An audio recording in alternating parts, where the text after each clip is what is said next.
We are from KPI Solutions.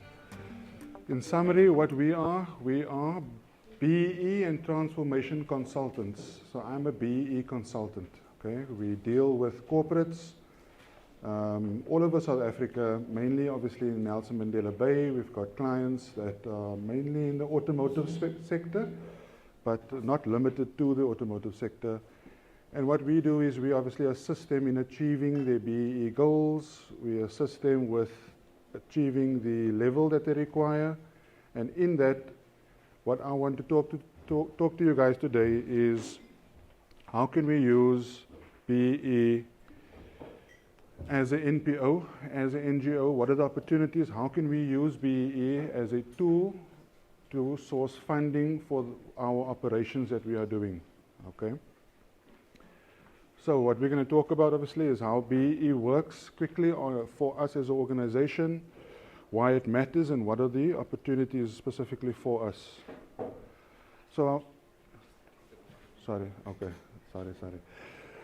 So just quickly, in terms of our own compliance, okay, a lot of companies will ask you as an NPO or NGO, do you have your own BEE certificate? Okay, so how does BEE work for you firstly? So as an NPO or as an NGO, you are termed a specialized entity. A specialized entity is an entity that does not have a shareholder. You are not a PTY or CC. You are an NPO or PBO or NGO. Okay? So you do not have necessarily shareholders. So that is called, in terms of BEE, a specialized entity. And specialized entities, depending on the size of your business, depending on, when I say size, depending on the turnover of the business, you would use either an affidavit or a certificate. Okay? So for entities that have funding of less than 10 million rand a year, you would use an affidavit. That affidavit, you must please remember, it's for a specialized entity. You do not use the same affidavit as what a PTY Limited uses, and that's a common mistake. You use a specialized affidavit, and that affidavit talks to what is your percentage of black beneficiaries. Okay, so who does your organization benefit? And depending on the percentage of black beneficiaries, that is the BEE level that you would achieve. So for example, if your entity assists more than 51% black-owned beneficiaries, automatically, and your turnover is, your income, what you receive is less than 10 million rand, you will automatically receive a level 2 via the BEE affidavit. Okay? And that would serve as your BEE certificate in essence. So what happens now if my turnover or my income is more than 10 million rand? So then there's another affidavit that talks to something called a QSE, a qualifying small enterprise, which is entities with a turnover or income with donor received of between 10 and 50 million. And if your beneficiaries are 51% or more, you receive a level 2. If it's more than 75% black, you actually receive a level 1, all via the affidavit. Okay, so you download the affidavit, you can Google it, it's available on the DTI's website. You search affidavit for specialized entities.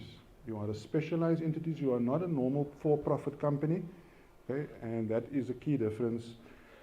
And the affidavit that you download would be based on the turnover, or like I said, turnover, I keep on talking about business, but on your income received. If your income is 0 to 10 million, You are an EME or an exempt micro entity. If your income is between 10 and 50 million, you're a QSE, a qualifying small enterprise. You also get to use an affidavit. Once your income goes over 50 million, then the affidavits are no longer an option to you. Then now you need to go and get measured by a SANAS accredited verification agency. Now you need a BEE certificate. Once you go over 50 million, irrespective of your beneficiaries, you need the BEE certificate. So we need to understand this, because one of the things Jonas asked us to is, we need to equip ourselves that we are professional when we are approaching donors, when we are approaching companies. We know we have got all our ducks in a row. We do not and ah, because we have literally this time in front of you as a donor, and we want to make it count. We want to see that we have researched, we have everything in order. So in terms of our own compliance, one of the things donors do look at is, do you have your own BEE certificate? So it's important to know that most likely if our income is less than 50 million rand, we're going to have an affidavit. Only in the case of it being over 50 million rand are we going to use a certificate. Okay? So we're just touching a little bit quickly on our own compliance, and from there now we actually want to talk now about what I know what everybody wants to hear a bit more about is, what are the opportunities? How do we gear ourselves? So obviously we know in the BEE space there is companies that your BEE scorecard is based on points, right? And there are 5 different elements to the scorecard. Ownership, who is the black shareholders, management control, what does the staff look like of the business. Then there's skills development, which is obviously training and upliftment of staff, and does not have to be only staff and just of people. Socio-economic development, which is where most of us fit within, but also enterprise and supply development, which is something that I want us to consider. So when I'm talking, we're obviously going to think about our own enterprise and how do we fit within this. I am a firm believer that BEE, the solutions for BEE should be championed by non-profit organizations and NPOs, not by private companies. Okay, let's just start there. Right? You guys are doing the work. Why do we need this middleman to basically facilitate, just to take, all he's going to do is steer you in the direction of what you guys are already doing. I believe that the work that you are doing is very much aligned to socioeconomic development and aligned in some instances to enterprise development. Right? So when we talk about socioeconomic development is social, it is our children's homes, it is our soup kitchens and our clinics. The gentleman who was talking before this from the Wind Farm Trust, where we deal with BEE, they deal with economic development. So we have broad-based economic development, they have economic development. It's quite similar. CSI fits within socio-economic development. Enterprise development, what's the key difference between enterprise development and socio-economic development? The key difference is enterprise development, the assistance, the beneficiary is a business. Okay? That business is either a CC or PTY or even a sole proprietor. I mean, down the road here, Masifunda has quite a good thing going where they've got an incubator. And there's quite a lot of this happening in your non-profits. There are business opportunities. There are even sole proprietors that are doing work that you are assisting. That, in its essence, is enterprise development. So what we are saying is, you are the champion of BEE. You are the champion of this. You should be the facilitator of enterprise and for socio-economic development. Companies should come and say, okay, what is it that you are doing? You talk about your values, you obviously talk about what it is specifically your enterprise is doing, and then what we should do is, how do we align that to BEE? We don't start with BEE and make it work and make it tick the box. We start with what you are already doing and say, okay, we're going to just use BEE as a by the way tool. right? We, as a company, we are fairly small. We manage about 50 entities. We manage their BEE. A lot of those entities are quite small. They don't fall part necessarily of those 100 companies that funding 80% of the companies. We deal with the smaller companies, the companies that really are here in PE, that do say, okay, KPI, my budget is only 50,000 Rand for socio-economic development, what can we do? And we say, okay, these are the companies that we have visited, these are the NPOs that we have visited, we have vetted them, we know that they are there, they are operating, they are sound. You can go to these entities and you can go and view them. Mostly your smaller companies don't really do that. Your smaller companies just say, okay, give me options, let me Google them, yes, it looks fine, okay, I'm going to make this contribution to them. What is the absolute most important thing from our side? Your documentation, okay?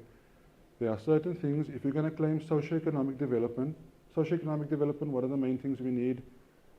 We need to be non-profit. You issue a Section 18A certificate. You have a acknowledgement letter. Thank you. I have received X amount from this company on this day. This is what we use the funds for. Receiving that documentation within a day or within let's say that within 2 or 3 days of receiving the funds, getting that documentation, that is what makes you look like, that's what makes you look professional. That's what saying, you go, each year I have no problems giving to this company, to this organization. I'm going to go back here and I have no problem going back here because obviously I get my BE points and I had my documents. I didn't have to ask for it. The worst thing in the world is I've given you, even if it's a 10,000 Rand I've given you, I need to follow up with you. There's a thing where, after you get the money, you take your time to give documents, but before the time, you're quick to give proposals and you're quick to give, but we need to make sure that, because each year, BEE is measured on a financial year at a time. I know I'm all over the place, guys, but I'm just giving you some, okay? BEE is measured on a financial year at a time. So each year, depending on that company is going to need BEE and going to need to have that spend within their financial year. So if this year you've gotten funds and they struggled with you this year, good luck next year. Right? So that's why we need to ensure before the time, I've got a letter, this is my letter addresses the date, I've received this from who, when, whatever you used it for, and I got this to this people, I got the Section 18, I got this whole pack to you within 2 or 3 days, and it was a pleasure working with you. That is where you'll see a lot of people coming back to us, okay? So I just did some general requirements, what it is to be a BEE champion. I want each and every one of you to be a BEE champion for whatever it is that your organization does. Okay? Whether it's only for social, if you've got some incubation, if you've got some business people that are helping you, if you've got sole proprietors that are benefiting from you, we can set that up in a way to make it fit within enterprise development. To make it fit, most of you fit within social development, but I want you to also consider there are social aspects for business people here, for entrepreneurs that also within your values or system that you're doing that can also actually benefit. And if we set that up correctly, we're not changing what you are doing, you are already doing the work. Let us just set this up correctly so that you can go to your donor and you can go to I feel that you guys should make relationships with BE consultants, with verification agencies also, because this is where the companies go to ask, not your big corporates, your listed companies that are where 80% of the funds are coming from, but your smaller companies, there are SMMEs here in PE who are funding quite a lot of companies that quite a lot of your non-profits that are not part of these big statistics, but these are the entities that are keeping the lights on, keeping things going. And what do they need from you?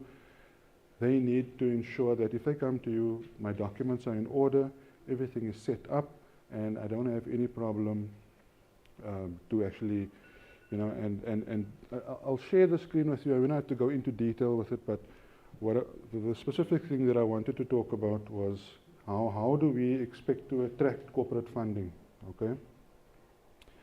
So we obviously look at who are our sponsors, we build our relationships. Key thing, our relationships in the BEE space is with your BEE consultants. You look at who your consultants are, you set up meetings with them, you do your pitch to them, because they are the ones like us that have the 50, 60, 100 different clients within us, and we sit in the rooms with those clients and we help them decide who to donate to, okay? Clearly, obviously articulate and what your goals are and see what you can offer in return to that. You know, you go to a lot of schools and you drive past that school and you'll see they're sponsored by, and there's a big board there of that company there. Offer that to them. That school that donation to that school could have been a BEE donation, but also that company is benefiting from driving past and seeing their name on the board there. So think about how can we incorporate all of this in the one contribution that they can make. You can actually make a plan to say that for this funds, you're going to get your BEE points, you're going to get a Section 18A certificate, and you're going to get some marketing and branding for your company, and it's going to be a smooth process, right? Because you have done your homework, you've sat with a consultant like us, we helped you with your documentation, we helped you to say this is what you are doing, this is what you need to do documents-wise, and each time you get a contribution, you just put the figures and the dates in there, and you get that out as soon as you can. And that seamlessness is what's going to have companies coming back to you. That seamlessness is what's going to have consultants like me come back to you as an organization to ask our clients, to ask other clients to contribute towards you, right? And absolutely important, show us after you've received your funds. Be in contact, give us a report. Don't just give us one letter after we've given you 10,000 Rand. Have us be part of your monthly emails, updating us on what's going on. Out of sight, out of mind, right? Keep us on your mail list. We want to know what's going on, because each company has a different time when they sit together with their budget and they choose who their funds are going to go to, and that's the time when you want to be in their mind. And that time is, we've seen reports, we've seen that you are clearly articulating and you're giving us a report. There's an actual measurable change that you are doing to the warmer or to whichever community that you are in. And so that when we sit in those board meetings and we're deciding who we're going to use this year, who are we going to go to or team up with, I've actually seen quite good work happen from, just using Masifunde. Not that you guys don't do good work, obviously, but just using you guys as an example. I get almost monthly updates on what's happening from the center, and even though it's always in my mind, and when we sit with clients, just have a look here. Look at the things that are actually happening. There's like a little oasis happening in the middle of nowhere here that I don't know if you even knew about, but come, let's go and have a look, actually go and see what would happen with your funds. And that's how we build relationships. It's not all doom and gloom. It's really not all doom and gloom. There are lots of companies that we deal with that, irrespective if whether the company wants to or not, BE is here. I have the view of, BE, it is a grudge purchase for a lot of companies, but it is a purchase, it is a thing that they are doing, and there are people that are benefiting. And it's up to me to make sure that those funds are going into the right hands to basically assist our community, right? And at the end of the day, if companies are spending on skills development, on enterprise, on social development, even if it's a grudge purchase or not, they are spending it, and there are people benefiting, and we are making sure that those funds are ending up in the right hands, and there are really people that are actually benefiting here. All right, so from here, we're going to look at our own entity. What is it that we are doing? What is my IP? What is my unique selling proposition as an NGO? What is it that we do? Now, how does this fit in within the BEE scope? Is it social? Is it skills? Is it enterprise? Let me package my documentation that before the time already I'm ready. If I receive funds for this, I'll fill out these documents, I'll be able to give it to this client, to this donor, and I'll have a seamless transaction with this donor that they'll be happy to come back to me with. And of course, our networking with our, like I said, consider the consultants, the verification agencies to network with, because those are the accountants, those are the guys that have the bulk customers, the bulk network, right? So yeah, if there's any questions, obviously we will chat about it during our panel discussion. But thank you very much, guys.